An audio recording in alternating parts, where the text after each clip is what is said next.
adına saygı, sevgi ve muhabbetle selamlıyorum. Sağlık her koşulda korunması gereken en temel insan hakkıdır.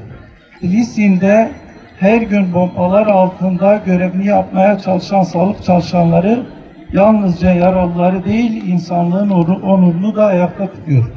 Bir annenin, bir çocuğun, bir insanın yaşam hakkı için kendi hayatlarını hiçe sayan kahramanlardır.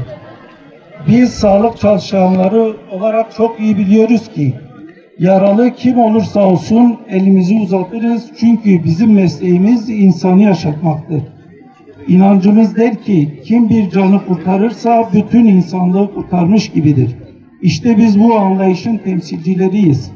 Gazze'de aylardır devam eden saldırılar sonucunda sağlık kuruluşlarının hedef alınması ve sağlık hizmetlerinin neredeyse tamamen durma noktasına gelmesi tüm insanlığın vicdanını derinden yaralamıştır.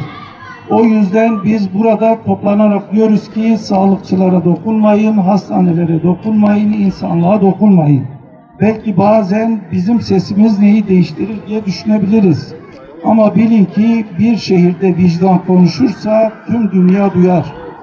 Bizler Mardin'in merhamet dolu yüreğinden sesleniyoruz. Sağlıkçılar olarak biz sadece tedavi eden değil, aynı zamanda insanlığın şerefini koruyan bir mesleğin mensuplarıyız. Filistin'de görev şehidi olan tüm sağlık çalışanlarını rahmetle anıyoruz. Bizler Mardin İl Sağlık Müdürlüğü olarak Gazze'de görev yapan sağlık çalışanlarının fedakarlıkla yürüttükleri mücadeleyi takdirle karşılıyor, tüm kalbimiz